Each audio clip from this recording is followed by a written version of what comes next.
there, Gary Parrish. Welcome back. CBS Sports Eye on College Basketball Podcast, where we sometimes discuss camel fighting, dodo birds, leaky black. The Eye on College Basketball Podcast is presented by Jersey Mike's, a sub above. Matt Norlander is here with me. If you're watching on YouTube, you know what to do to the like button. Shouts to Brandon Davies. And if you haven't yet subscribed to the CBS Sports College Basketball YouTube channel, please also do that while you're here. Let's get into it. I want to start in the SEC, where Auburn is the outright champion, but only by a game.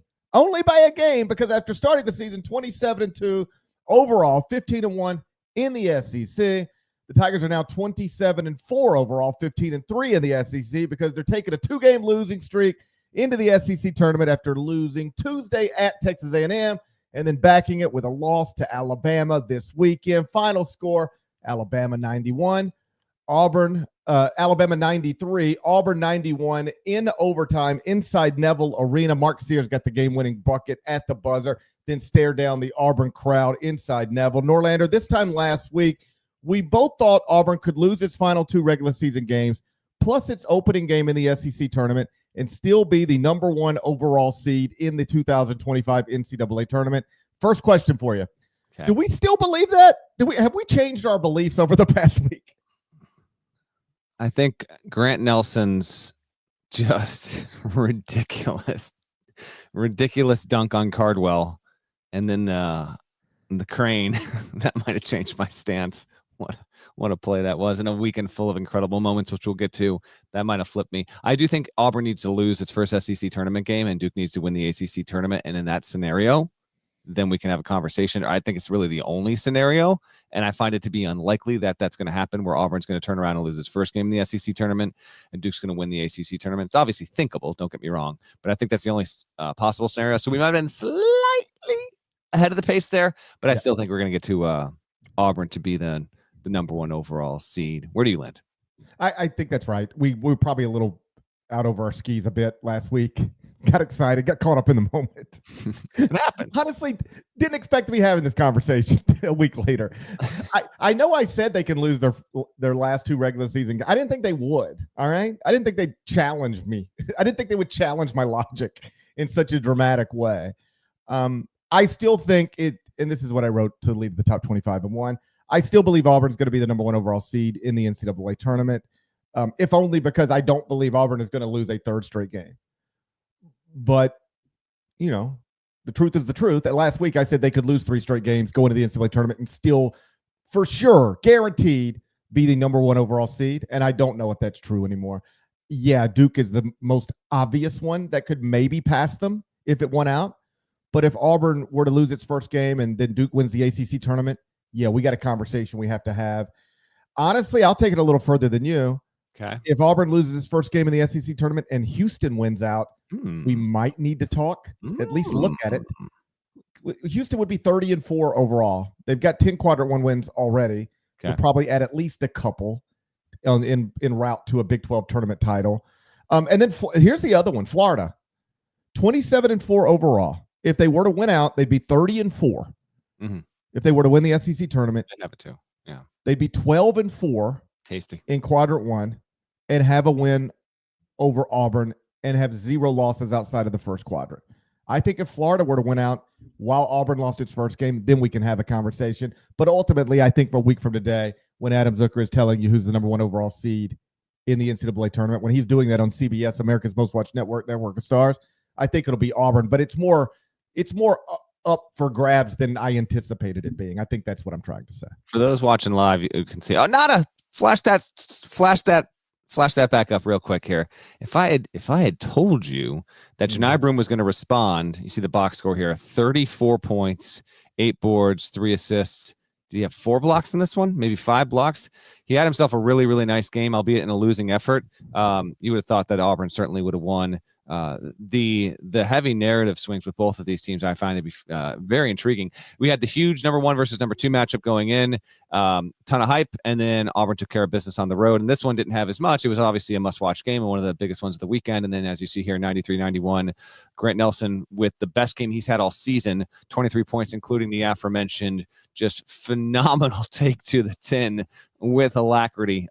Incredible stuff. Auburn had won, by the way. It was 49-1 in its previous 50 games when it hit 91 points, which stands to reason. You get to 90, you're going to win most games. Didn't happen here. And not only that, they wind up losing on their home floor when they crossed 90 overall. The last time Auburn actually lost a game when it had cracked 90 points was to UConn in 2021 at the Battle for Atlantis. This is more of the same with Alabama in terms of getting the points up. 17th time this season, Nate Oates' program has cracked the 90-point barrier. That is 4 more than any other team in the country. And what's more is 93 points against the number 1 team in the poll, most by any team since I was there. Bama. I'm not going to trivia time it because I know you wouldn't have it, but you will remember this game, I think. I was there as well. PK 85, Alabama, Carolina, overtime, 103-101, just a wild game. That was the last time any team put up at least 90 on a number 1 ranked team.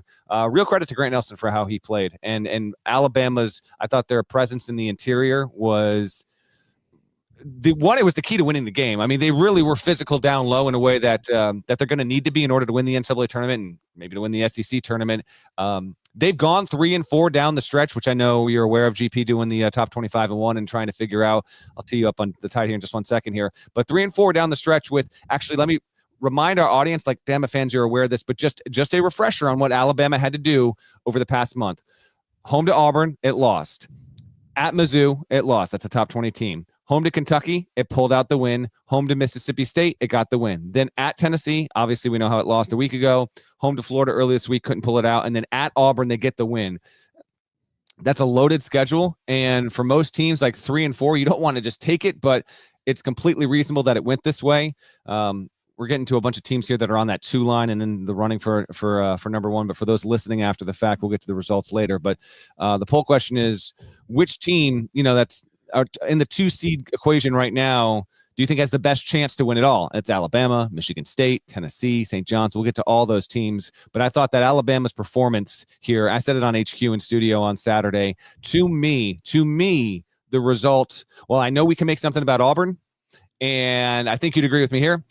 I didn't think there was going to be a time this season that Auburn would lose 2 in a row. And I go back to like the start of December, even with the SEC schedule, the way that they were built, I just didn't think they'd get picked off twice in a row. It has happened, but still, I still think the game was more about Alabama, key for that team psyche. Who knows how the SEC tournament's going to go? That's an insane bracket where in every single game of the SEC tournament, at least one team is projected into the field. It's ridiculous. But I thought the result on Saturday was more about Bama than Auburn. Where do you now have the Tide in the top 25-1, and any other takeaways from the game that went down on the Plains on Saturday? Okay, so this is all good setup. I do think I didn't make any changes to the top 8 of the top 25-1. Okay. They all won except for Auburn. And honestly, I looked at Tennessee because, I looked at Alabama because they just won at Auburn, and you naturally think you beat number 1 on the road, you got to move up. I didn't think there was anywhere for them to go. I've got Alabama 7th behind Auburn, Duke, Houston, Florida. Those are my top 4 and would be my 4 number 1 seeds right now. Then I got Michigan State at 5, Tennessee at 6, Alabama at 7. Like, Alabama's got some big wins. They have 7 losses as well. Mm-hmm. And that's just at least two more than anybody I have in the top 5, at least 3 more than anybody I have in the top 4. So I just didn't find a place for them to go. And then number 8, I've got St. John's. So I do think those 8 teams have sort of separated a little bit. I don't know that every bracketologist in the world would agree with me because St. John's resume isn't loaded with signature wins.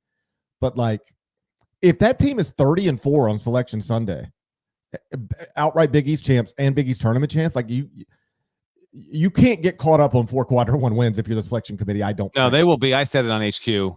St. John's will be a 2 seed on Selection Sunday if it is 30-4. They will not be held out as a double champ with 4 losses by, again, I know I'm a broken record, but I'm going to hammer 7 points. It matters. 7 points, 4 losses. Double champ running away in that scenario with the league. They'll be on the 2 line. I'm 100% confident of that. You put them as a 3 seed, whoever is in that region is going to be complaining about it within minutes. All right. I know they're not going to be able to match an SEC team or maybe even a great Big 12 team, quad-1 win for quad-1 win. But at some point, you just got to go 30-4, the 4 losses by total of 7 points, awesome defense, outright Big East champs, Big East tournament champs, Rick Pitino, the Big East player of the year. You just got to – this is one where I actually believe eye test. Like, you just kind of got to look at it and and respect what you're watching. On Selection Sunday, I believe. Let me ask you this. Okay. Because I want to rope all these teams in. St. John's, by the way, won crazy game at Marquette at the buzzer. It was awesome.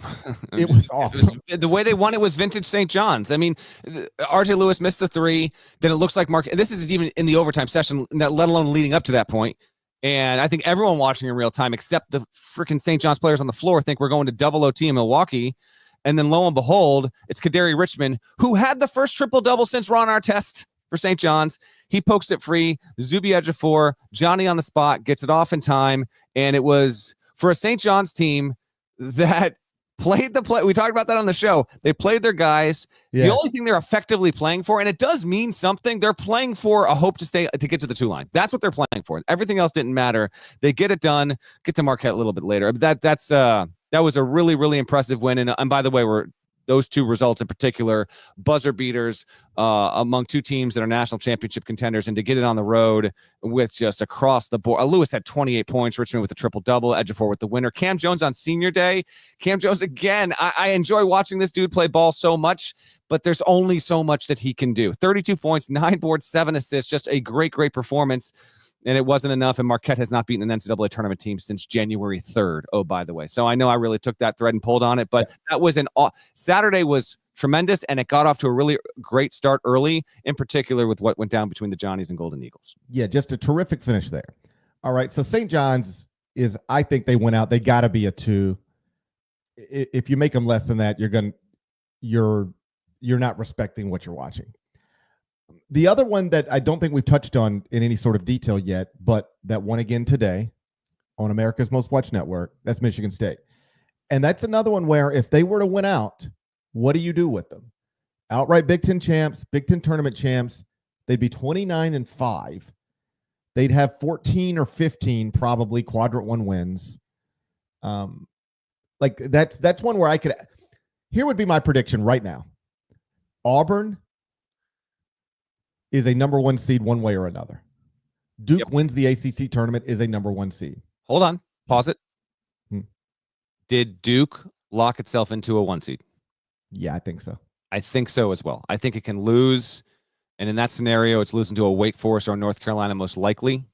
I think Duke can lose, and it's still going to be a 1 seed. Yeah, at that point, the most they can be on Selection Sunday, the worst they can be is a 4-loss team. But it gets to the quad 1 wins and all that kind of whatever. I think, anyway, for the purpose of this discussion, and anything you tell me Florida wins, maybe not, but it feels pretty close. Maybe not an outright lock, but I just at least wanted to tee you up there. I think Auburn's going to be a 1 seed. I think Duke's going to get the ACC tournament and get there, but be 1 no matter what. Mm-hmm. I think Houston's going to get one way or another. And then I think the 4th number 1 seed is going to be Michigan State. I think Michigan State wins the Big Ten tournament. And there's just so many places. Florida wins the SEC tournament, Parrish. There's so many places for you to lose in the SEC tournament, even if you're good, that I could see Florida going out early just because they lost to a good team. Sure. But if Florida were to win the SEC tournament, they're going to be a 1 seed. I'm going to ask you. I actually talked to Bubba Cunningham on HQ on Sunday afternoon, and I asked this very question. Okay, so I'm going to ask it to you as well. What you think should be the case? I basically asked him, and he gave a note. He didn't give as much as I wanted. I asked him when it comes to this exact scenario, a Michigan State, a double champ, and even a St. John's with not quite as likely, but let's Michigan State. They sweep the Big Ten if they win the Big Ten tournament. Okay, they'll be a double champ. They have Michigan State, by the way. Remember when we were like, man, this Big Ten race, it's going to be a toss-up. We could have 3 teams tied for first. Michigan State won the league by 3 games. It's the second best league in the country, Parrish. In that scenario, what do you value more? A double champ like Michigan State or Florida, which didn't win the regular season in the SEC, but in this scenario wins the SEC tournament? To you personally, which one would you give more credence? I know it's all about the resume, what you're looking at here, but because I think you can make a case for both. Yeah, I think that's a question. It's almost like, what do you like, steak or chicken? You know, like 2 people could have. I like neither, for the record. That's the weirdest thing about you. You've never tasted chicken. No. That's not true. I have tasted chicken. The weird thing about me is I hate the taste of chicken. That's the craziest thing I've ever heard in my life. Crazy yet true. What do you want from me? Chicken tastes so good. It's disgusting. It's crazy. I never even heard another human say chicken is disgusting. I've never even heard another human say that out loud. Yeah, foul bird, pun intended. That's a wild opinion to hold. Yeah, listen. I'm not saying everyone else is wrong. I get it. Most people like the taste of chicken. I can't help the fact that from the age of like 6, I could not stand the taste of chicken. It wasn't just that; it was a lot of meat. Your boy here is a pescatarian. It's a lifestyle. Anyway, you were going. You were like Michigan State's chicken, and Florida is steak. That's what I think where you're going. Here we go. Auburn, number 1 seeds. Let's predict number 1 seeds on Selection Sunday. Predict them Not right where now. You would have it now. What you think it will be on Selection Sunday? I would go Auburn, Duke, Houston, and I'm going to say Michigan State is a Big Ten tournament champ. They're 12-4 in Quadrant 1 right now. All right, they've got 12 Quadrant 1 wins. It's not as many as Auburn, but that's a lot. If they win the Big Ten tournament, they are going to have a resume that is good enough, provided Florida doesn't go to the SEC title game and loses to Auburn or something like that. My prediction, Auburn, Duke, Houston, Michigan State. What's yours? All right, Auburn, Duke, Houston, Michigan. That's your prediction. Yes. All right, I'm going to predict. Or conference champs. I'm telling you, like, we got a week until this bracket comes out. Oh, my God, I love this week. For me, even though technically not true, the NCAA tournament might as well be here because we have this kind of stuff in addition to the auto bids happening and the guys playing for at-large status in and out. I love it. So I'm going to put this prediction on the table, and I'm very confident I'm going to be very wrong. Okay, Auburn, 1 seed. Duke, 1 seed. It wins in the ACC tournament and whatever. We're good to go, and it's clear there. Houston has been outstanding, and it has 1 loss. News alert. The Houston Cougars have lost 1 game by 1 point at home in overtime since November 30th. It's outrageous. They're so good. I'm getting weird vibes off the Big 12 tournament. I can feel it emanating from afar. That court is strange as hell. There's something's going to go on at the Big 12 tournament. And Houston, by the way, a year ago got boat raced by Iowa State in the Big 12 tournament. So this will prove to be wrong. I'm an idiot. Whatever. I will say Houston loses, and in the process opens up an alleyway here for another team. So I'll have Duke. I'll have Auburn. Oh man, the SEC is just a gauntlet, man. And I think Michigan State's going to get picked off. Like, the Michigan State has been playing amazingly well. Okay, right now Tom Izzo, which, by the way, Nada, let's link. I did a huge deep dive on Izzo and Dusty May. We published it Friday in the lead up to today's game. Michigan State destroyed Michigan, but Izzo gave me. He gave me too many quotes, which is always a great problem to have. But half the stuff he gave me, I couldn't even fit into this. I need Michigan State to make the Final Four so I can use what Izzo gave me before it dies on the vine. Please go read it. He was awesome, and it was a juxtaposition about him and Dusty May, 2 different guys at different points of their careers, coaching at rivals, I know there was some good response there from both fans in those groups there. MSU. The point I'm making is that it's 8-1 down the stretch. Only loss to Indiana. Hoosier fans, we're getting to you. Don't worry. We have this is a loaded podcast. There's so much to get to. I think Michigan State will get picked off in the Big Ten tournament. I can't tell you who, although I can tell you the bracket real quick here, Parrish, which actually might help me answer you in not so short order. So Michigan State's the 1. It will play the winner of Indiana, Oregon. If it wins that game, it would play UCLA potentially or Wisconsin. Bottom half of the bracket, Maryland's the 2. Michigan is the 3. Michigan State can win the Big Ten tournament. Let me be completely clear about this. Some funny business there too. So I'm going to say Michigan State loses, Houston loses. And in the process, the SEC gets a second 1 seed.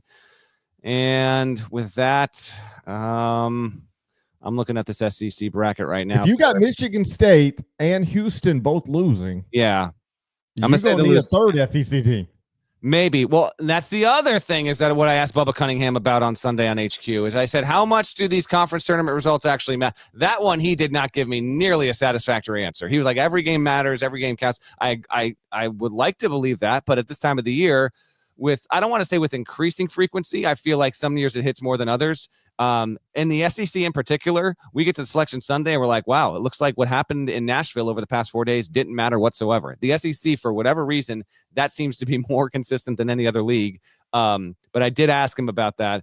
I didn't get quite a satisfactory answer. Auburn's the 1 in the SEC. Florida's the 2. Bama's the 3. So Florida and Bama would play in the semis on Saturday if they both advance. I can't bring myself to think that Bama's going to win enough to get the one, Parrish, because of the loss volume, and it probably needs to win the SEC tournament.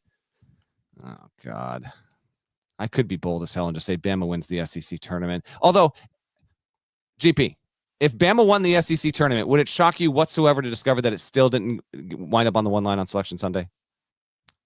It wouldn't shock me because they're still going to have 7 losses, even if they win the SEC tournament. And we've seen what that SEC title game is about, Yeah, and they don't care about that. I mean, I love Bubba, and every committee chair says the same thing, but then you get the bracket and it's not obvious to you that what just happened in these tournaments matters that much, particularly once you get to Saturday, Sunday. Now, I want to be clear, I'm not calling anybody a liar.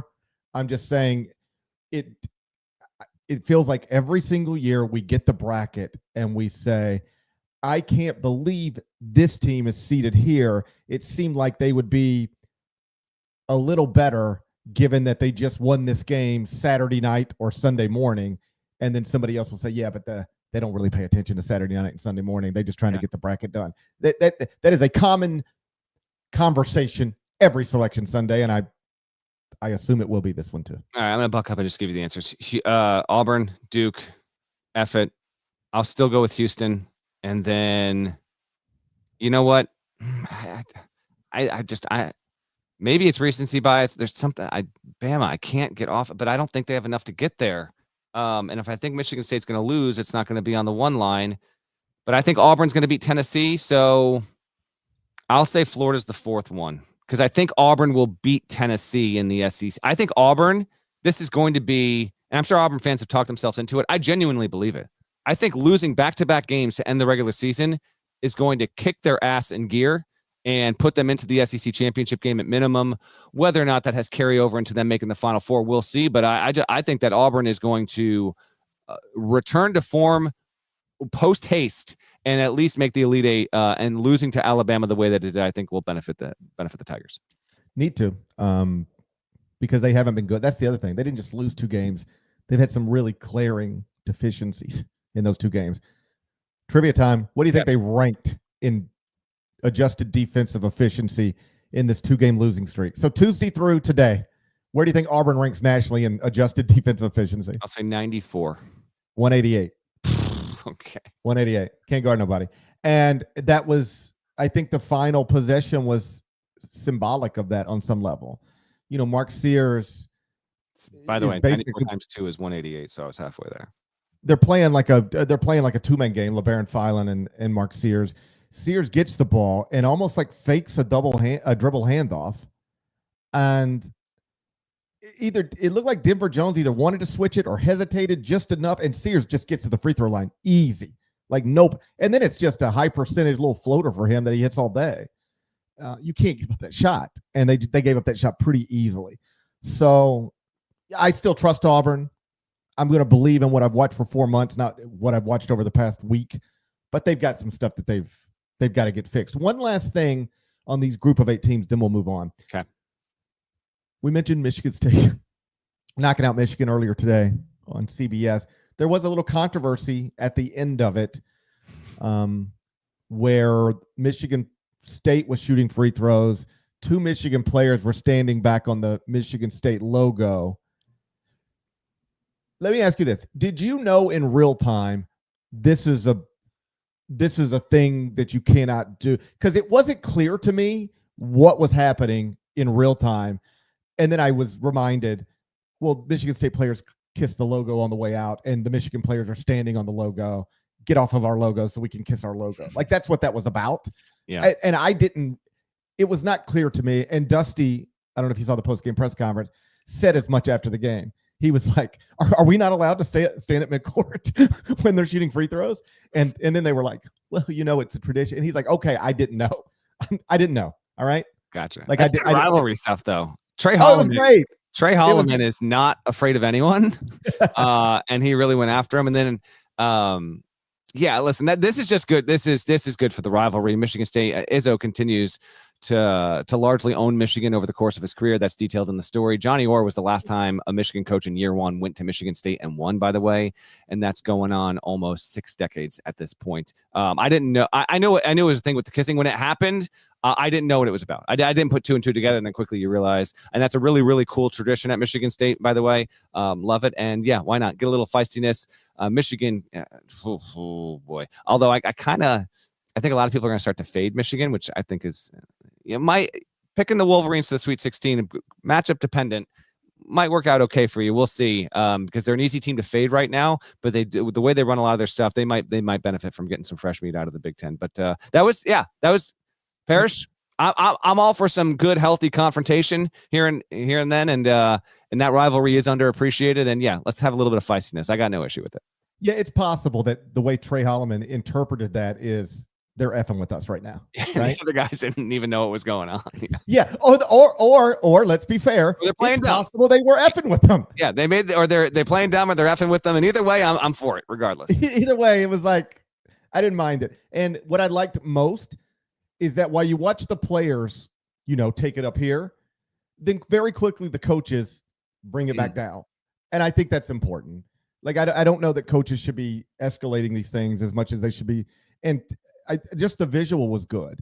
Tom and Dusty, both of whom you spent time with recently, but like we know both those guys. Those are both like at their core good people, like they're likable humans. And so I loved the visual of, okay, our players are in each other's face out here. And it's possible we just disrespected you or you just disrespected us. We're trying to figure that out right now. But like, let me put my arm around you and let's talk for a second. There's that visual of Dusty and Tom with arms around each other talking, just sort of trying to make each other understand, hey, man, if we did something we shouldn't have done, I wasn't in the huddle, but it seemed to be like, hey, I meant no offense. If my players are out of line, we didn't mean to. And even Dusty after the game said, hey, like, whatever. They earned the right to rub our noses in it. If we don't want stuff like this to happen, we got to be better. The logo stuff in college sports continues to be hilarious, by the way. Remember? I love all of it. I love flag and the turf and all this. Ohio State, Michigan, like all of it. I love all of it. I just, you don't want an ugly scene. I should be clear about that. But I thought the coaches did a good job of de-escalating it. And then in the post-game press conferences, they both sounded reasonable to me. Fun moment. So that's the story on the top 8 teams in the country. We'll continue to monitor them over the next week. Let's talk some automatic bids to the NCAA tournament, because as of this moment, I think we punched 5 teams that punch bids to the 2025 NCAA tournament. We'll spend a few minutes on that. We'll do it next. First, let's get a word from our partners. Dive into the biggest moments from the big dance with NCAA March Madness Bracket Breakdown, Sunday on CBS Sports Network. So far, 5 teams have punched automatic bids to the 2025 NCAA tournament.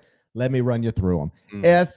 SIUE, is that right? That is it ain't SIU Edwardsville anymore. That's SIUE to you, sir. SIUE is in the NCAA tournament out of the OVC. Congrats to Brian Baroni. High Point is in out of the Big South. Congrats to Alan Huss. Lipscomb is in out of the Atlantic Sun. Shouts to Lenny Acuff. Drake is in out of the MVC. What's up, Ben McCollum? And Omaha is in out of the Summit League no matter what happens in the tournament title game, because St. Thomas is ineligible, which is still the stupidest thing that the NCAA does. Like, there's a lot of competition for that. Oh, okay, yeah. I should. A lot of competition. I don't know. The things that it would be on the list of the stupidest things that the NCAA does. Like, I read, like, the actual, if you Googled, like, let's pretend you know nothing about college basketball, and you Googled, hold up, I just heard Omaha's already in, but I think Omaha's got to play a tournament title game against St. Thomas. What is going on? I'm confused. And you Google what is going on, I'm confused about St. Thomas. You know what it says? St. Thomas is still transitioning to Division I. No, they're not. They're playing Division I basketball. They've been doing it all year. What are we talking about? It's a transition process, man. Many phases. There doesn't. Why are there phases to this? Why are there phases to it? Why? I love getting people who make these rules and then just asking them direct questions. Like I'll never forget the very first conference call they had about name, image, and likeness. we're going to try out name, image, and likeness, and we're going to do it, but we're not going to allow it to be a recruiting tool. Do you remember when they said that? I do. We're going to have name, image, and likeness, but we're not going to allow it to be a recruiting tool. Press *9 if you would like to ask a question. *9. Let's go to Gary Parrish, CBS Sports. You can find the transcript probably. Let's go to Pat Ford. Pat Ford's always on the conference. Always Pat Ford and not 40. It's always Pat He's been Ford. covering college sports for more than 3 decades, and every single conference call, it's always Pat Ford. I think Pat Ford asked the first question, and then I hit #9 because I didn't want to go before Pat Ford. I wanted to get all my chuckles out before I had to ask my question. So I let Pat Ford go first. All right. And then I hit #9 and they said, let's go to Gary Parrish, CBS Sports. And I said, I heard you say you're going to allow name, image, and likeness, but you're not going to allow it to be a recruiting tool. How are you going to do that? Well, we are still in the, exploratory process. And these are conversations that we're still having. Okay. Have as many conversations as you want, and then hold another conference call. I'm going to hit #9 just as soon as Pat Ford's done, and I'm going to ask the same question again. And you know what you're going to say? The same shit, because you don't have an answer for this. There's no answer for it. There is no way to allow name, image, and likeness without it being a recruiting tool. It's a stupid concept. Similarly, what is the transition process? What is it? Why does there need to be one? 1 year you played here, the next year you're playing here. Who cares? It's just a long. What if UCLA had a transition process into the Big Ten? They were just ineligible for the Big Ten. You know what? That'd be a phenomenal. How do you think Mick would handle that, by the way? Boy. That'd be incredible. That would be. Man, oh, man. I just think it's ridiculous. Like, it's a rule that is in place that accomplishes nothing except for creates these types of moments on college basketball podcasts. That's all it does. I know. I want to give love to these mid-majors, but my understanding of this is basically, and they significantly upped the cost to jump out of D2, D3 into D1 into the millions versus what it used to be. But it was basically to try and create a barrier because Division I continued to expand, and largely speaking, over the past 15 years, it hit that, way too large number still, but in that 360 range, we're at 364 now. And it was there to prevent that. And then also, if you want to do this, we're going to have you in the waiting room for 4 or 5 years before you can play in the NCAA tournament. So if you really want to make the commitment, you got to prove to us that you're willing to go through the hardships to do it in an effort to reduce the number of schools that were banging on the door wanting to get into D1. That's generally speaking why they do it, GP. I'm giving you the answer and how I understand it. I'm not saying it's right. I'm just telling you that's why it is. No, I am telling you you're right. That is the explanation. I am telling you, let me be clear, that is stupid. All right. There's 364 teams in Division I. What is this rule going to do? This is going to be the rule that keeps us from getting to 372.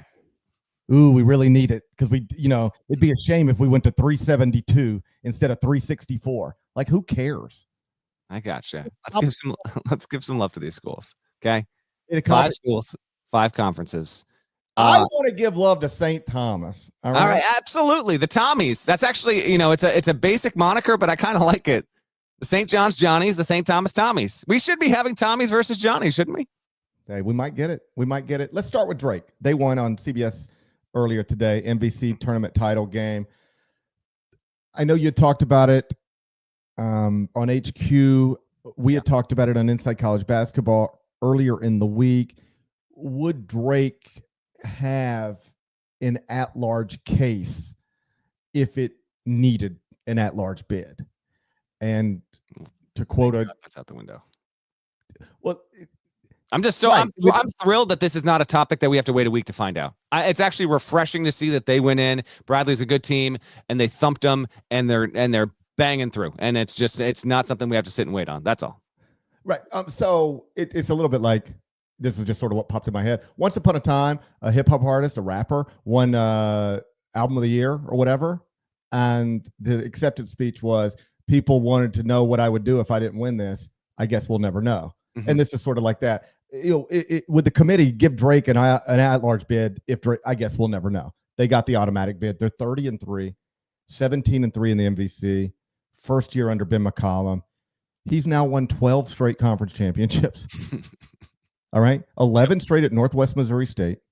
plus 4 Division II national championships, gets the Drake job, and immediately goes 30-3. I saw you tweeted he's on a short list of people who have ever won 30 games in year one as a Division I head coach. And I'm not trying to, because this is always complicated when you're a mid-major. You have this amazing season, this amazing day, and then people like you and I are like, and what's next for Ben McCollum? So I'm not trying to do that.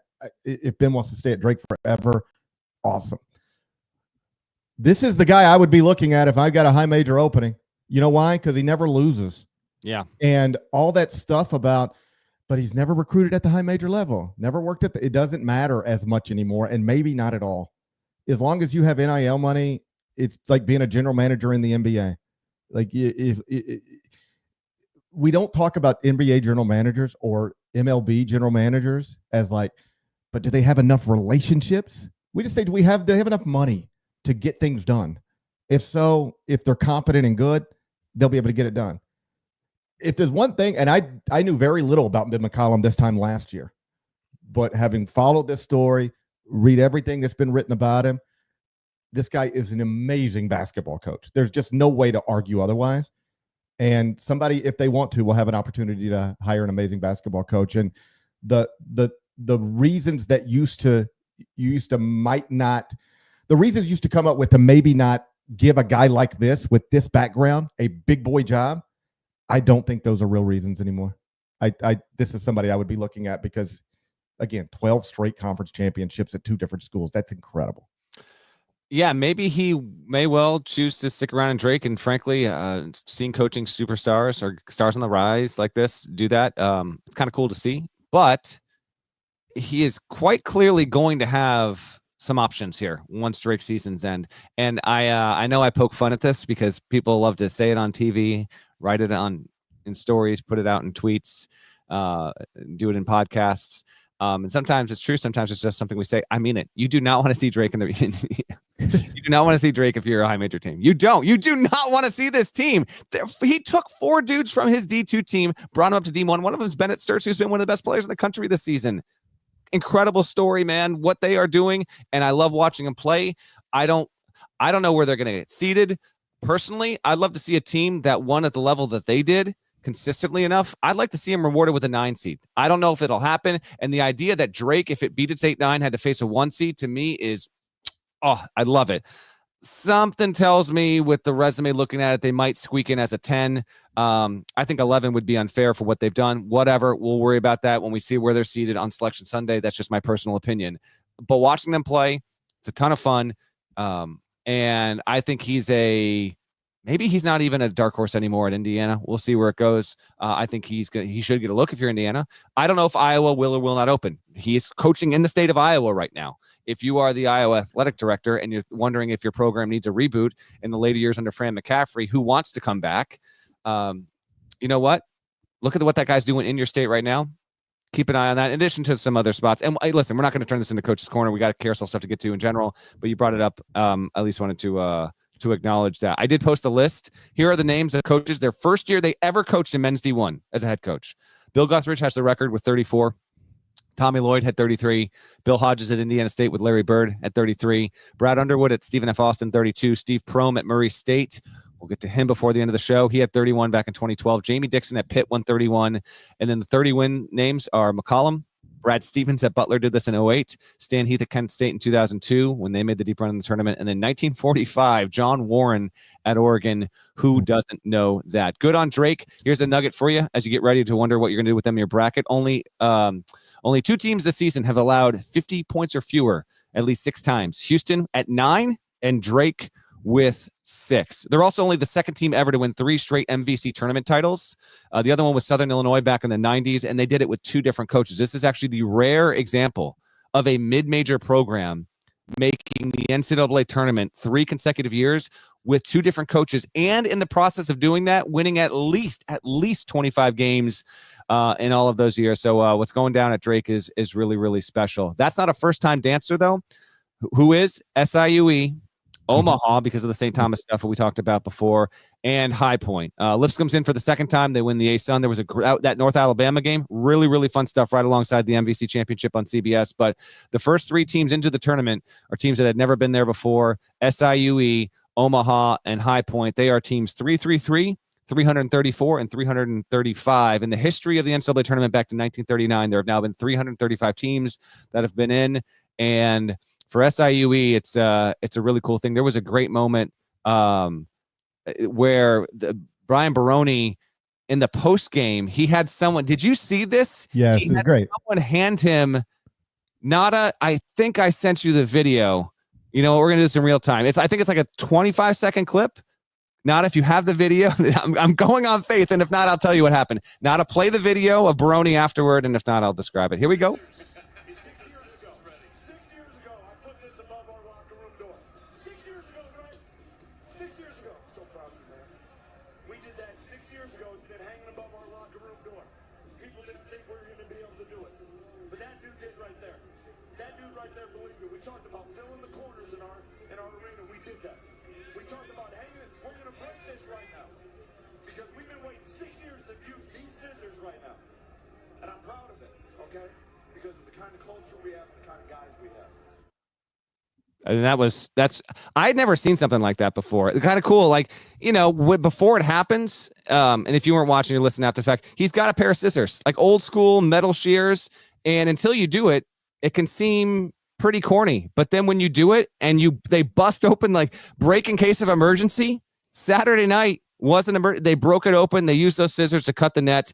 And that's a really, really cool deal. Baroni, you know, just son of a coach, quietly been going after it, and they pull it off. So congrats to them. High Point, Alan Huss has done an incredible job immediately in 2 years at High Point. He's also done amazing stuff, and this is why I love the tournament. You've got schools that have never, ever been to the tournament, and not every year do we get a first-time dancer. We get them, you know, here and there with regularity, but some years we get a team that maybe it's going for the second time or just the third time. This one, the first three into the dance are first-time entrants. That's awesome stuff. I love the scissor stuff. And it gave me a wonderful idea. Here at our house, we can't ever find scissors. No idea where they are, ever. So I'm just going to frame a pair. I'm going to buy a pair from Amazon, buy a little frame it, and then just like, you know, when I need to cut something, I'll go get it. I don't imagine it'll ever be used for nets to celebrate, but they're just, I can't tell you how many times over the past few years I've been looking for scissors, can't find them anywhere. Maybe the key is just putting them in a frame. Happy for Brian. You know, I got to know the Baroni family a little bit because Tony Sr. worked here in Memphis in the Grizzlies front office. And so, you know, I've known Brian for a while, and yeah, coach's son. And you're just sort of, this time of the year is always interesting because it's just like, there's Brian Baroni going viral. Mm-hmm. And just like, you hadn't even, when's the last time you saw Brian Baroni on television? You know, it's just like we spend a lot of time talking about Duke and Kansas and Kentucky and Indiana, right? And there's all these little interesting things happening just sort of right below where most people are looking. And then they pop up this time of the year. Mm-hmm. And like watching Penny Hardaway celebrate an outright conference championship on Friday night, like that, I love watching these things. And just the years and the hard work and the disappointment. I mean, every emotion you can probably think of has been in place at some point when you have been building to this moment. And when you're at a place like, I'll just keep it factual. When you're at a place that's literally never been to this place, mm-hmm. it is probably likely that you will also never get to that place. And yet you still fighting every day, working every day. And to finally get there, just that sense of accomplishment is something I really appreciate. I love watching people have goals and then chase them and then grab them and then sit in it. And that just seemed like a special moment for Brian and everybody involved last night. It is my favorite thing. I will never lie. I do not sit around watching low major basketball every night of the week. I am not the guy who says a basketball game's on, I got to watch it. If it's an interesting basketball game, I want to watch it. I ain't just watching anything for anything. I love this stuff. I love these moments. and we get them every night this week. Every night this week. A dream is coming true every night this week. Lives are changing. I don't mean to get hyperbolic, but like, no, they are. Oh, these are contract extensions. These are the lives do change because of stuff that happens this week and the next and the next. And I love every bit of it. The scissor thing, I just loved. That's what so that good, man. I loved what it represented. I did too, and I'm just I know I can be an earnest Ernie over some of this stuff, but I mean it, and I know people watching this podcast and listening to it feel it too. Like SIUE is playing for months in obscurity. Yes. It's not selling out its home buildings. If you want to watch it on any kind of video platform, you got to pay on a streaming service to maybe watch it. And it's a group of people, tight knit, from a small place.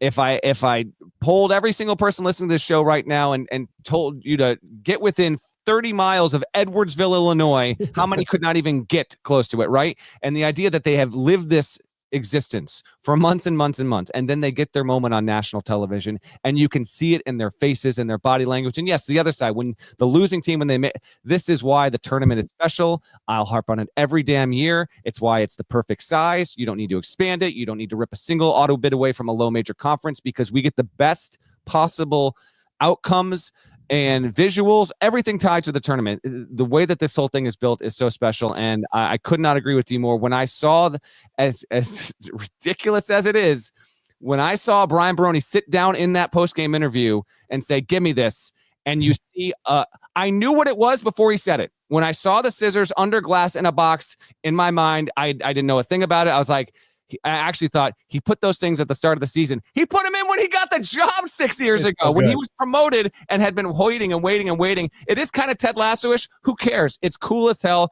Can't wait to see SIU in the tournament. They're probably going to Dayton. Whatever, man. That's an awesome story. Just like Omaha, and just like Lipscomb, and just like Drake, just like all on down the list with all of them. High Point as well. Great on all of you. More coming this week. Yeah, like I guess some people would look at that and roll their eyes or call it cheesy. I don't know. I love it. It's not too far removed from, you've heard these stories before. I think these are real stories. I think this is a real story. Somebody will like write a check to themselves for $1 million and then they just hold it in a drawer and like, I'm going to cash this someday.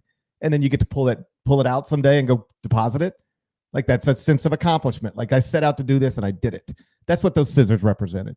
And, just a special scene. Anything else on the 5 teams that are in, or you want to go to bubble talk? Let's listen, folks. This is a stack show, so we got plenty more. Let's go bubble stuff. First, let's go partners here, and then we'll get into pretty much every single notable bubble result over the past 3 days. Who's in?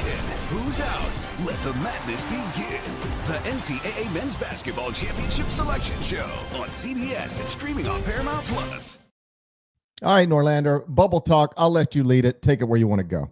Okay, let's go bubble winners first. I think 3 teams locked up their position in the tournament by virtue of winning. They were all heading that way anyway, but I think Georgia, Utah State, and West Virginia all winning over the weekend. They're good to go. They're going to get in the field. If they lose and whatever, we'll see where they're seated, but they're good to go. Don't need to spend much time on them, and good on Georgia for turning its season around. Other winners, I am just shy on Arkansas. Now, Arkansas won 93-92 over Mississippi State. Really dramatic ending. Billy Richmond blocked a shot. Mississippi State had one more opportunity. It didn't fall. They win. Arkansas is now 19-2. They finished the regular season winning 7 of their final 11 games. DJ Wagner and Jonas Adu were both tremendous. It was actually like if you're a Hogs fan, that was a really inspiring win on the way you did that, and how you've done this with no Adu Thero. Arkansas is 8-12 in Q1 and Q2. That's 4 under 500. So the idea if Arkansas lost one more game and was 8-13, I can't get there just yet. They don't have a resume metric better than 39. I think they're pretty close. I think they're going to get in, but I don't know if I can go lock. I wouldn't bet my absolute life on it. So we got more to get to, but Arkansas has been obviously a very intriguing team all season, and that was an awesome game on Saturday. Any thoughts on Razorbacks, either the game or big picture? Well, John had an interesting quote after the game, like, everybody put us in a coffin. I'm paraphrasing here, but they forgot the nails, which I don't mind. Like, everybody had something to say when they were struggling, when they were 0-5. I will never get mad at or even bothered by somebody if it flips around saying something back. Like, John deserves to. I understand why he's saying stuff back. I would be too. And he's done it not to let's not ever get it all twisted up. This is a disappointing season relative to preseason expectations, relative to what they spent on that roster. This team has not been as good as it was supposed to be. And you ready for this? Still isn't as good as it was supposed to be. But they started 0-5 in the SEC. Everybody was laughing. People were actually questioning, is it over for John Calipari? Like, has he just hit that place where, yo, man, you can't do it anymore? Like, these were real conversations people were having, you and I included. And he has turned it around enough to where I agree with you, not a lock yet, because it would be, I would not wish this on Cal. But like, there's a scenario where you get into your first game in the SEC tournament do you know what it is? I'll tell you. If you don't know what it is, guess who they play first. This is why I can't say lock. I looked at it earlier, and I know this. There's a chance they could take a horrific, bad loss. It's South Carolina on Wednesday. If Arkansas loses to South Carolina, I'm sorry. There's no way I can go that far. A lock is you can lose every single whatever, and I can't say that. I mean, if they lost that game, that's your Wednesday noon tip in Nashville. That would be the most. Yeah. I mean, that would be the St. Peter's, the Jack Golke. You're not wrong. It is absolutely right in that genre. You can't do that. You cannot. I would not wish that on John. That's miserable. Oh gosh. Yeah. That's miserable. To fight all the way back to where, hey, we got it. And you're talking about the coffins and they didn't get the nails. And then you back it up with a loss to South Carolina that bumps you on the wrong side of the bubble. Yeah. Got to win that game. They win. They will play Ole Miss as the 8. Let's deal with that when it gets there to be closer. Right. Move on down the line. Oklahoma wins 76-72 against Texas, gets to 19-12. That's a 6 quad 1 win for the Sooners. They're between 35 and 50 in all the team sheet metrics. The conference record isn't good, but you know what it is, 6 wins, and this is the SEC, and that's where we're at. Porter Moser had a great week. They win at home by double digits over Missouri, and then they follow that up, go against the rival. They split with Texas in the process. GP, in or out, Oklahoma right now for you? I'd say in. I think I'd agree. But I hate it when people do that, what we just did, because I think you need to put down pen to paper before you're just shouting in and out. That's not as fun. Let's just start shouting. You know what, though? You bring up a good point. People don't realize, and they do not talk about the fact that you have to put 68 teams into this tournament. That's right. That's right. But I see people on TV all the time, and they're just like, I think this team's in. I'm like, this team, and there's no way they've actually put down pen to paper and have actually made a cut line and all of that stuff.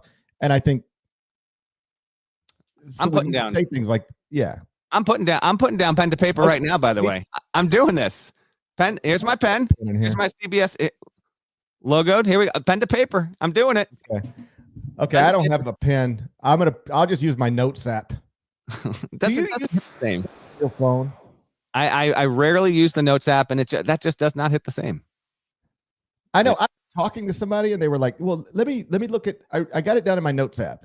And I was like, okay. And they pulled up their notes app like here's what my notes app looks like. This is, yeah. There's nothing on it. It's a white screen. I don't. Yeah. Okay? But this person had like a book of notes, and they were like, yeah, I just put down thoughts every day, all day long. My whole life's in my notes app.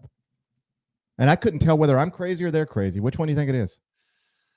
Column A, column B. What do you want from me? Yeah, we both got Oklahoma in the field right now. Indiana, nada. Get it ready. Indiana is 5-2 in its last 7. Comes back from down 10 with 12 minutes to go against Ohio State at home. Ends the game on a 30-14 run overall. Was 15-4 in the final 5 minutes, and specifically over Ohio State, which did not make a field goal in the final 5 and change. Had 4 turnovers. And Indiana won this game by making, 23-24 free throws and only 19 field goals? A very weird way to win the game. They won it nonetheless. Game was on CBS. What did Mike Woodson have to say on the floor afterward after getting this win? Nana, can you play that for our list? Mike Woodson, you're one of the best players ever at Indiana. Great coach. Can you try to sum up your feelings right now? Maybe I'm leaving too soon. I don't know. This brings back old memories. Bring it back. Wouldn't that be fun? Oh, please bring him back. It'd be so much fun. Bring him back.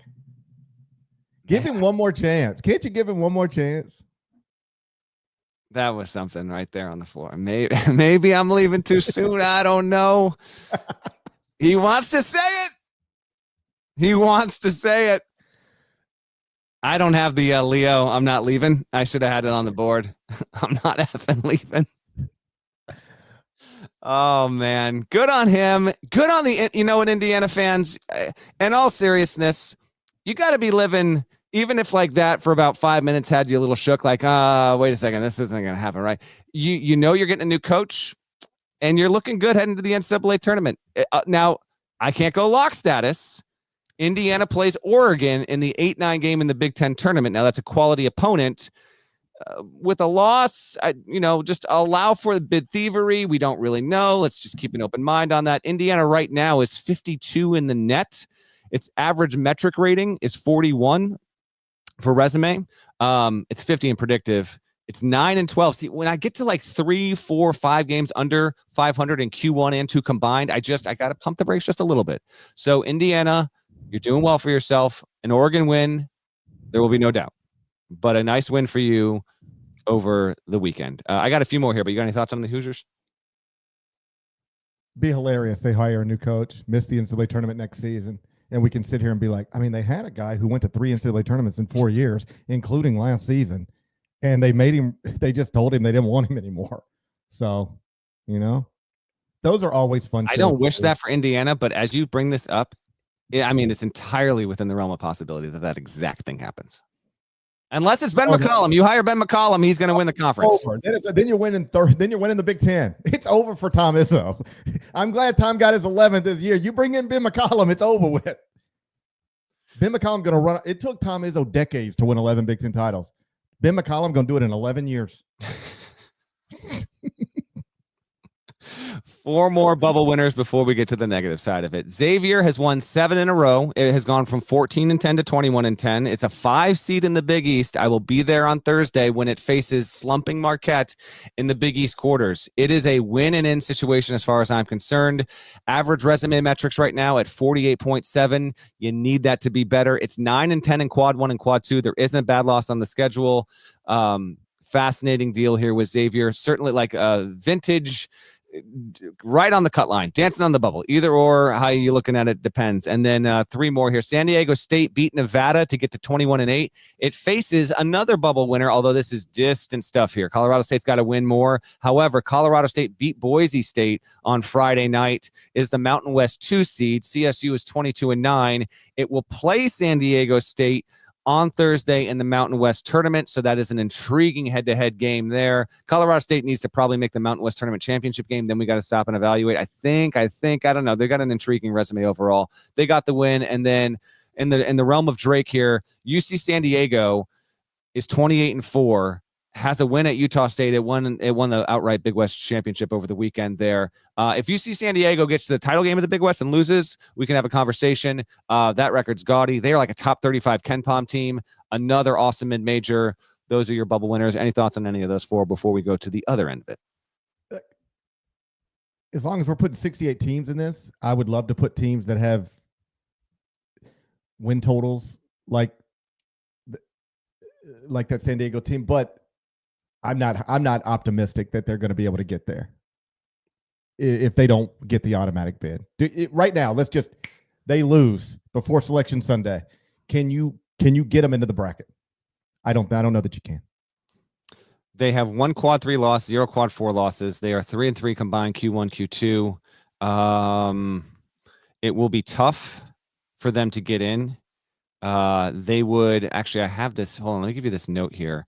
So they would they would set a record here. Let me just check real quick, Parrish, because that win total, I'm not saying this won't prove not to be the case, but UC San Diego, so they have 26 D1 wins. Because remember, like the 28-4, good on you, but the committee will not look at the 2 non-D1 wins. It's just, so for the committee purposes right now, they're 26-4. And the record for most wins not to make it the NCAA tournament is 28. Coastal Carolina did it twice. St. Mary's did it 7 years ago. UNC Greensboro did it in 2019. I remember that year well, actually. And then Indiana State also did it as well with 28 wins. So UC San Diego, if it doesn't get the auto bid, could set the record for most wins without getting in. Not the fewest losses. That's Utah State with 3 back in like 2002, one of the all-time snubs. But yeah, good point. Good to keep it in mind there. They are definitely good enough to do damage. Eric Olin is their coach. They've got a dude who leads the nation in steals. I want to see him in the tournament because they could really be a feisty out in the first round immediately. Let's go to the other side. Bubble watch losers. We'll start with Texas. The exact quote on HQ at about 10 a.m. Saturday into Sunday night from Jerry Palm was, "Texas is dead." He said Texas needs to make the SEC tournament title game to have a chance as an at-large. Trey Johnson was 0 of 14 against that from the field against Oklahoma. Jordan Pope showed up and he played well, but Texas you lost too many home games this season. It's been a real problem, and Texas is not likely to get in. If Oklahoma does get in, and this is now with bigger conferences, like these kind of records are going to go by the wayside, but the record for the most games under 500 in league play for at-large teams is 4. It's been done by 5 teams. The most recent one was West Virginia 2 years ago with 7 and 11 in league play and got in. And I remember there was some noise about that. Oklahoma actually did it back in 2019 as well. Texas is 6 and 12. Okay. So it is 6 games under, and this is just in the regular season, not counting for whatever you do in your conference tournament there. It's not a good situation in Austin right now, and they need an aberrational run in the SEC tournament to do it. If you're listening and curious what their road is, I've got you covered. Vandy on Wednesday, and then if they win, they have to beat A&M. If they win that, they have to beat Tennessee, and then could theoretically place Auburn in the semis, and then we might have something. But it's a long road to go, and Bobby Third is very much in danger. Yeah, that doesn't sound. Even as you were just laying out the possible path, it was like, all right, we're not doing that. You were like, Norlander, you said A&M, you can stop. Well, once you've been so mediocre that you're on the wrong side of the bubble, it seems crazy to think you're just going to run through a league like this. Like, I would be a little more open-minded about a mediocre ACC team running through it, because like you just get Duke popped off somewhere, and then I know Louisville and Clemson are good, but like let's go play. But in the SEC, it's like, here's A&M, there's Florida, there's Tennessee, there's Alabama, there's Auburn, there's Mississippi State, there's Ole Miss, there's Kentucky, there's Missouri. It's like, of all these teams, you're going to be the one at the end? I doubt it. Let's stick in Texas. What are we doing with Baylor here? 18-13 team. It loses at home to Houston, 65-61. The notable wins: Arkansas, St. John's, quality. West Virginia at home, and that's about it, my buddy. They're in the field right now, but that's a bubble loser. 10 and 12 in Q1 and Q2. Resume metrics are outside the top 40 at present. I got to bring up the Big 12 tournament bracket here, GP. Give me your thoughts on Baylor while I bring up this bracket. Tell you who they're going to play. Jerry Palm's got them in the first 4 right now. They're going to Dayton right now, according to Palm. Okay. That means the road to joy could start in Dayton. They say the road to joy does start in Dayton, so that makes a lot of sense. Baylor. The road to joy starts in the first 4. Baylor is a 7 seed in the Big 12. Have you seen this Big 12 court, by the way? I have not seen the Big 12. Oh my gosh. Is it outrageous? Prepare. It's a bunch of Roman numeral 12s. Like, you feel like you're on a gummy the second you turn on the TV. It's gonna be. I'll do it. Women have already done it, so it's already gotten some buzz on social media. This is going to go viral again in a couple of days when the Big 12 tournament starts. I'll get high and watch the Big 12 tournament if you want to. Yeah, you might find yourself at the nexus of the universe if you do that and watch the game there.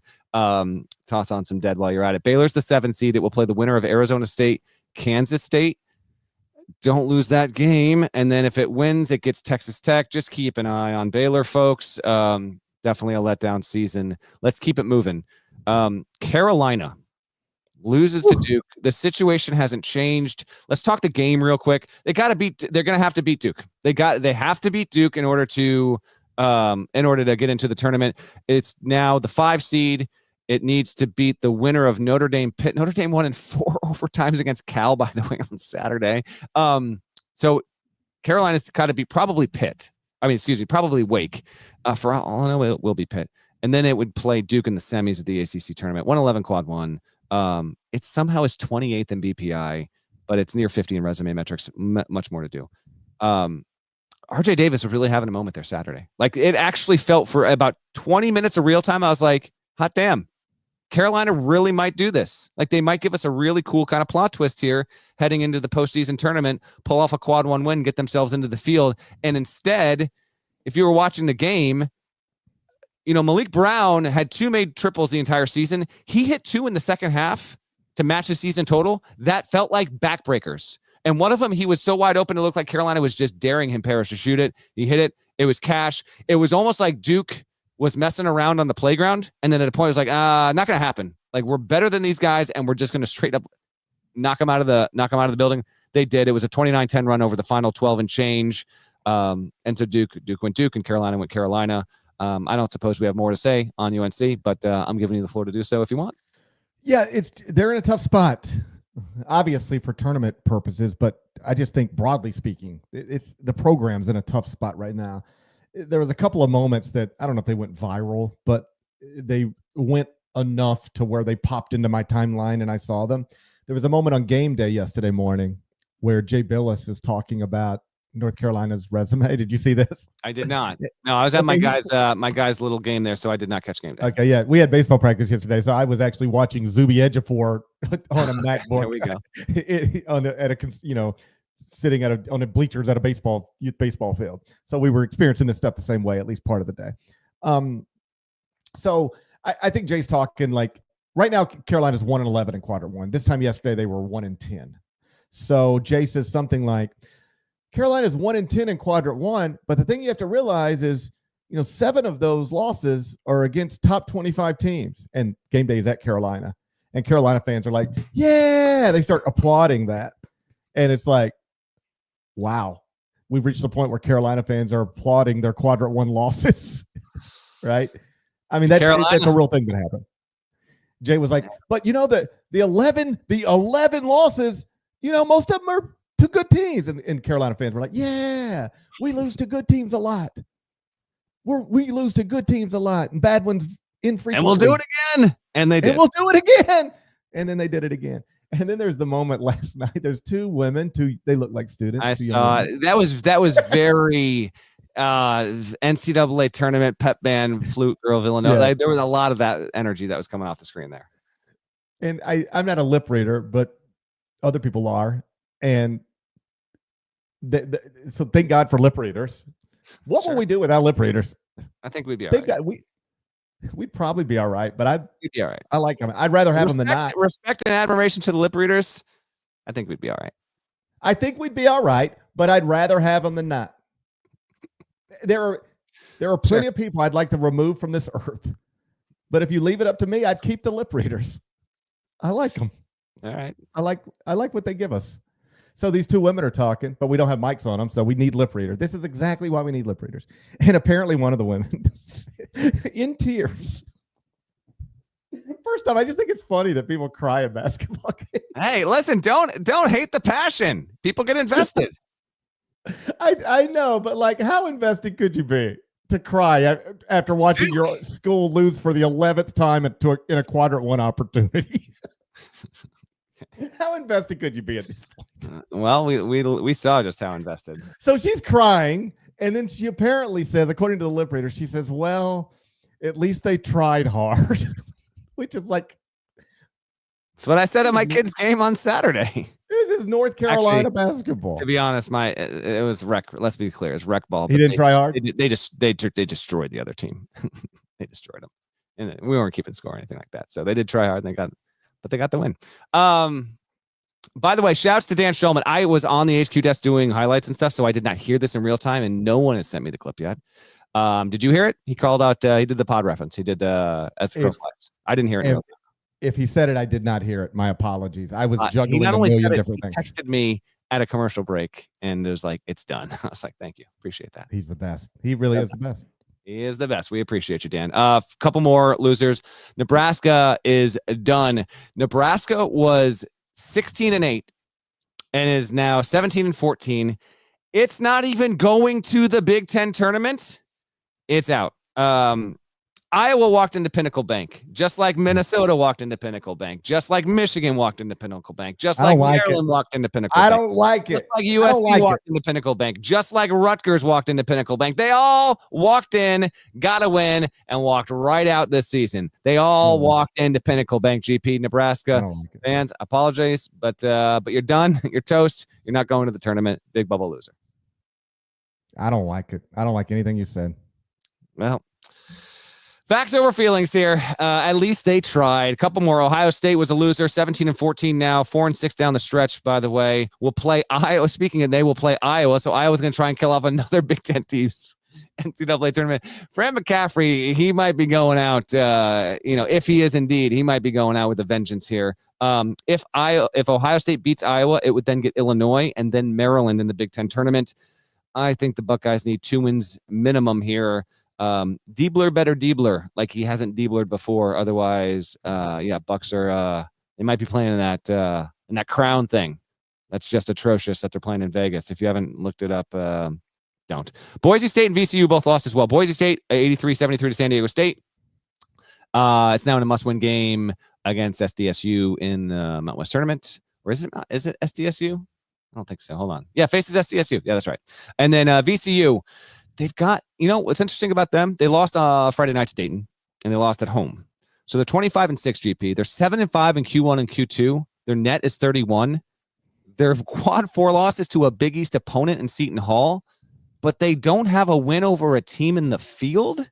Right. Can they make the title game lose and still get in? I don't know yet. I'm worried they're not going to be able to.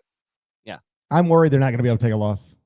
What I was hoping is that they would do enough in the regular season, because that's a team, having watched them a million times, including in person, that's a team that I could easily see in the Sweet 16 if they got to the tournament. But they might not get to the tournament. The problem for them now is once you lose this home game to Dayton, it's a resume ding, pushes you down the bracket. Palm's got them as an 11 seed as of this morning. And then you go in the A-10 tournament, and there's nothing that can help you there. And just stuff that can hurt you. And I don't know that they can take another questionable loss and feel safe on Selection Sunday.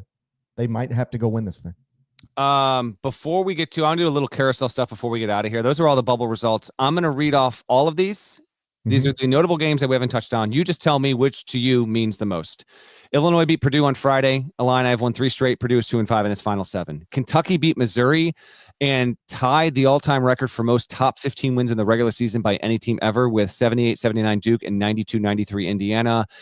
Keep in mind, doing this without Jackson Robinson and no Kirk Risa, who's not coming back this season. Otega Owe continues to be on a tear there, so UK got the win. Kentucky, actually, hold on. Real quick, GP, let me check this in real time because it had the 3rd most quad 1 wins as of Saturday. Let me see if this is still true. Auburn's number 1. Michigan State is number 2. Bama is now 3. And then Kentucky is tied with Houston and Tennessee for most quad 1 wins in the country. I said on social media, Illinois and Kentucky feel like the 2 choose your own adventure teams in the bracket. Maybe Final Four, maybe one and done. We'll see. I'll keep it going here. Kansas did beat Zona, has not lost a senior night game since 1983, 83-76. Hunter Dickinson, 33 points, 10 boards. They got themselves a good win. Arizona didn't show up. Arizona has not won 2 in a row in well over a month, and it had that hot spot in the middle, and now it's looked more like it did at the start of the season. Keep an eye on that, but Dickinson went out really strong in that game. Wisconsin lost at home to Penn State, 86-75, a Penn State team that will not go to the Big Ten tournament. One of the WTF results of the past 2 months, GP. Bucky in the process cost itself that is a seed line knock situation. They are no longer a 2 seed, no way, no how. And these results didn't mean a lot, but I do want to give them shouts here because we talked a lot about the ACC and all that. Duke, Louisville is 18-2 in the ACC, 25-6 after what they've done. Really, really impressive. And then Clemson has 26 wins this season, has tied the 89-90 team for the most wins ever. Clemson is going to set the record under Brad Brownell, now the longest tenured coach in the league, for the most wins ever in Tigers history. So good stuff there. Of all I just mentioned there, which one means the most to you? Okay, so 2, Illinois winning. I put them back into the top 25 and 1. That's a team that, when healthy and not dealing with viruses, I think has a high ceiling. And they look the part in that game. I think they're 25th in the top 25 and 1 as of this morning. Kansas won, and that's great. And it's just like you want to win that game. Your last game in Allen Fieldhouse, you want to win it every season. They typically do. It was just sort of weird because I didn't like look back. Okay, let me take a look at body of work again with Kansas. It feels like they're just a disaster. And I'm like, I could have recently put them back in the top 25 and won this morning. I didn't, but I could have. And then you mentioned Kentucky, Missouri. Like Kentucky at this point, it's just what Mark's doing is really impressive. He's lost a key player. They battled injury stuff, and he's kept this thing at a good place. The Missouri thing has kind of gotten a little. Mm-hmm. They've lost 3 in a row, 4 of 5. I have consistently said Dennis Gates has done a great job. They won 0 SEC games last season. He's comfortably in the NCAA tournament. I'm not going to think about it any more than that. But they have not closed well. That's undeniable. And I was sort of understanding of the back-to-back road games because it's back-to-back road games against likely NCAA tournament teams. You can lose those. Good teams can lose those. Mm-hmm. But you should come back home and be able to handle this. And that they didn't, I think, is at least an area of concern for Missouri fans right now. Like, okay, what everybody always talks about playing their best basketball in March, and Missouri's not doing that right now. Mizzou is the 7th seed in the SEC tournament. We'll be on TV again Tuesday, and maybe we get into some of these high major brackets and refresh our audience. But they will play the winner of LSU, Mississippi State. Mississippi State is the 10 in that league. Winner would go and play 2 seed Florida on Friday. Carousel stuff real quick, GP. Let's focus on NC State, but I will note this. Since we last podcasted, I actually think it was within like 30 minutes of the show finishing. The Luke Lauk stuff, got to the point where it was going to happen, and he has been actually officially announced. A really cool moment for FSU, by the way. They beat SMU. Leonard Hamilton won his 200th regular season ACC game. So only Mike Krzyzewski, Dean Smith, Roy Williams, and Leonard Hamilton have ever won 200 regular season ACC games. I was really happy for Leonard in that they brought back a lot of guys from the UT Martin teams that he played with in like 69 and 70 when he was the first player to integrate at that school. Really cool scene. Leonard Hamilton deserves this. He's going to go play in the ACC tournament. But it was nice to see they've been a bit of a disaster over the past 3 or 4 years. We can't ignore that, and we understand the circumstances that are leading to him leaving. But he's going to have one of his former players replace him. And the scene in Tallahassee, I thought, was really, really cool. But the Lauk stuff is official. There is a camel fighting. We're actually going to talk about camel fighting very briefly on the pod for the first time in a long time. Kevin McGeehan was there for a dozen years. He was fired on Sunday. So Campbell will have a new head coach. I'll try and break it down on the pod whenever we know who that is going to be. But keep that in mind. And then Murray State, Steve Prohm went back. At the first time around, he did a good job, got the Iowa State job. Then that ended with a bad ending. He went back to Murray State 3 years ago. He is now out there. That is considered the best job in the Missouri Valley, and it has the best local fan support. A lot of good schools, but that one is just considered the job. And I'm told that they are ready to really go in at that level from an NIL perspective. We'll see if that's the case there. The big one here is Kevin Keatts was fired on Sunday morning. NC State lost to Miami on Saturday. Miami is awful. NC State, to me, it sucks to see Keatts lose his job, but this is legendary stuff. And I'm like half serious, half joking. This dude made maybe the most unlikely Final Four run ever because it was 9 winner-go-home games that had never happened in the history of the tournament. He does that. He gets a contract extension all the way to 2030 in the process and follows it up with a 12-19 season that gets him promptly fired within hours of it ending. And in his goodbye note that he posts on social media, it closes with, "I am officially entering the portal." This is incredible stuff. One, your thoughts on NC State doing this to Keatts? I guess that's just in general it, because I think a lot of people, and I'm guessing you agree with this, a lot of people are like, you know what? Good on NC State.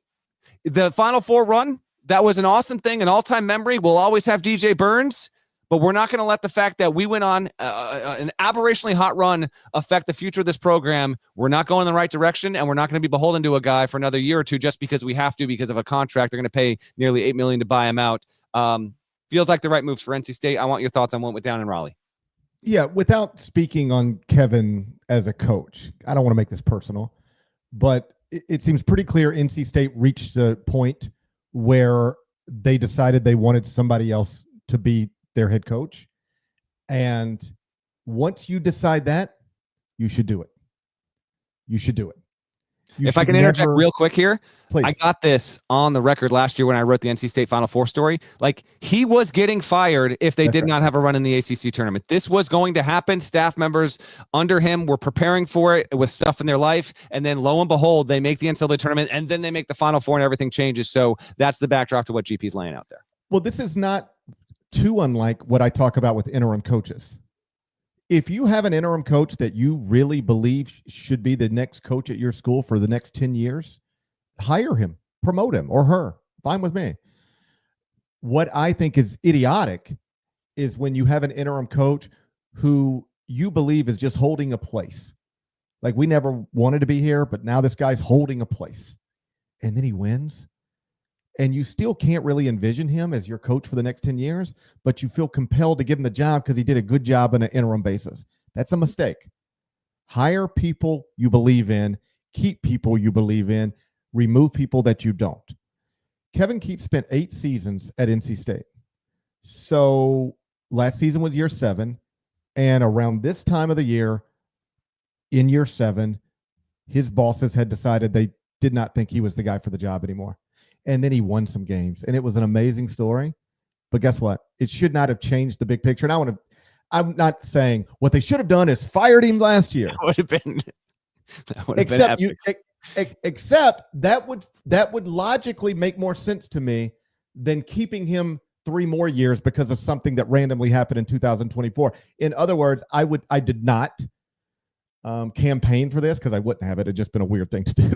But got it. They beat Duke, make the Final Four. Get Keatts the hell out of here. Don't even let him coach in Phoenix. What are we doing? I would not have campaigned for that. But I'm telling you, this would have made sense to me. If somebody at NC State would have been on the phone with me and say, listen, here's the truth. He's going to the Final Four, and it's going to trigger this contract extension. But GP, like, here's the truth. We've had this guy here for 7 years. He's finished outside of the top 5 in the ACC every year but one. Last season, he was 10th in the ACC. We just don't think he's the guy for the job. So this is fun, but let me tell you what we're going to do when this is over. We're going to pay him his money that he is contractually owed, and we're going to do the exact thing that we thought we were going to do on March 1st, which is hire a new coach and get on with it. I would not have campaigned for that, but I would have understood that mindset. And yet that is not the mindset universities ever have. They think if you do enough to keep your job, then you must keep your job, whatever that means. And here's an example of it. I give NC State credit for getting out of it now because they are getting out of it quicker than some other schools would have. Some other schools would have been like, he just went to a Final Four less than a year ago. Let's give him 1 more year. And then you'd be doing this next year. You know who's going to end up in the same spot? You ready? Perhaps. I'm not predicting it, but perhaps. This is school just down the road? That's exactly right. That's exactly right. They don't feel like they can do it now, or they aren't compelled to do it now, or they want to give it a little more time, all those things. But here's the truth at North Carolina, I think deep down they don't know if they have the right coach. I think deep down they're not sure of that. I mean, let's just use common sense. That's a totally reasonable thing to assume it. Like, do we have the right coach? They're having those thoughts. And I bet you they're like, well, let's do a general manager and improve NIL, and he's one of us, and let's give it a little more time. And I'm not saying it'll be next year or 2 years from now, but just the list of people whose administrations lose faith in them and their fan bases lose faith in them, and they're really thinking about making a change and then don't do it. I think the list of people who survive that for the good long term is very short. Usually this ends. This time last year, we kind of knew where Kevin Keatts' thing was going to go, whether it was 1 more year, 2 years, 3 years. I didn't think he was going to be the head coach at NC State for the next 10 years, even after that Final Four. And it's March 9th, 2025. Would you bet a paycheck that Hubert Davis is going to be head coach at North Carolina in 3 years? No. Okay. Then what are we doing? I'm not advocating anything. I'm just saying these are the conversations that I think get very complicated, and too often universities lean the opposite way of what NC State leaned today. There are a lot of people who would have told NC State, but the guy just went to a Final Four last year. You can't pull the trigger on him now. And NC State said, we don't think this is the right guy for the job. Truth is, we didn't think it was the right guy for the job last year. And then we kind of got caught up in what happened. But now we're ready to move on. I understand what happened today. It makes sense to me. let's wrap up. Let's wrap up with just a quick look at here as we get going. Hey, listen, beefy, tons going on this week. Hope you guys enjoyed an extra long Sunday episode as we're a week out from the bracket. Literally, 1 week from right now, we'll probably be about 50-75% of the way, if not more, through the bracket reveal. That's going to be great stuff. You want to take bull by the horns with the schedule, or you want me to talk us through it? Well, just on Monday, you can fill in the blanks wherever I got them, but we get the CAA tournament title game in DC on CBS Sports Network at 6 Eastern. That's the last game I was at before the whole world shut down in 2020. Did you say Monday is the semis, Tuesday is the title game? Oh, yeah. Okay. Yeah, we get the semis. My bad. And then the title. So we get the semis on Monday, title game on Tuesday. 2020 title game CAA tournament in DC was the last thing I was at before the world shut down. I watched Hofstra punch a ticket to the NCAA tournament, flew home, caught COVID, and then the tournament got canceled. Me and Rudy Gobert just coughing our lungs up. WCC tournament semifinals on Monday. That's always fun. St. Mary's in one game, Gonzaga in the other. Barring a surprise, they'll play each other on Tuesday. What else do we need to know about? Monday, we will have the SoCon title game, and that will, in the real time as we're doing this here, Furman beat Chattanooga, which was the better seed. So Furman will play the winner of VMI Wofford in the SoCon title game, 7 Eastern, Monday, ESPN. ESPN2 also has a title game at 7 Eastern. That's the Sun Belt title game, and that will be Arkansas State, South Alabama winner against the JMU Troy winner. So we'll talk about that on Tuesday show on CBS Sports Network. And then on Tuesday, CBS Sports Network, 7 Eastern, CAA title game. Keep an eye on that. That's always a good one. Horizon League title game, teams to TBD at this moment. That's also 7 Eastern. Oh, man, all these are at 7 Eastern. ESPN, Horizon. NEC title game, 7 Eastern, ESPN2. St. Francis, we know this one because the way the league does its staggered bracket play. St. Francis at Central Connecticut State. Once went to a party at Central Connecticut State, circa like 02. It's been a minute. I may have to drive up and see the Blue Devils try and get this auto bid on Tuesday night. I may well do it. And then WCC title game, 9 Eastern, ESPN. Teams obviously to be determined. Big 12 and ACC tournaments. You want conference bloat, you're going to get bracket play in the high majors as early as Tuesday. So both the Big 12 and ACC will get underway on Tuesday. All the other ones, we'll get to that later in the week because they start later in the week. And that's what we're looking at over the next 48 hours or so in college hoops. All right. Big 12 tournament starts Tuesday. Yep. Norlander says, get your edibles ready. I'm saying you might not even need them when you see what this court looks like. It's a lot. It looks but like it'd be more fun with them. It'd be more fun with them. I'll let you decide all that. It'd be more fun with them. You don't want to take too many. Then you get paralyzed. You don't want to take too many, but just the right amount in a good Big 12 tournament court. It might be fun. I mean, it feels like there's no better time than if you're watching a team named the Horned Frogs. Shouts to Devin Downey. Shouts to Chester, South Carolina. Terry Teagle's a legend. Hook, Larnell. If you're not subscribed, please go subscribe anywhere you subscribe to podcasts. Hold on. Keep going. Please subscribe anywhere you subscribe to podcasts. Apple, Spotify. There's more of us than there are of them. That should be reflected in the comments. I don't know where Norlander went, but I'm on the road to joy. I hear him. Oh, you're on the road to joy too. It's the road to joy. It's the road to joy. It starts in Dayton, Ohio, maybe. Preview. Look at this. Why does the road to joy? What? Who knew? Do you think Scott knew the road to joy might start in Dayton when he wrote this book? I don't think he knew that. We're gonna have to. Mine's not even personalized. I assume yours is. Mine's not though. Is yours personalized? Mine's isn't personal. Mine is not. Look at this. There's nothing here. I think I got a personal note, maybe. Me, you know what? There was probably a note that came with it. Yeah. Look what else I got. Legends and Souls. Okay, there we go. I actually want to read that. Armin Katayan. Yeah. I spent about 20 minutes on the phone with Sonny and Pam a couple weeks ago. Oh, look at you. It was just great to hear their voices. That's awesome. For people who are a little younger, like this man right here, Sonny Vaccaro, he used to run grassroots basketball. Like one of the most important people in amateur basketball history. Jordan to Nike. That's kind of he's got a lot of claims to fame. NIL era also being a huge one. But if you haven't seen the movie Air, it's in part based on what he did. And he was responsible for getting Jordan to Nike. When I first got to CBS.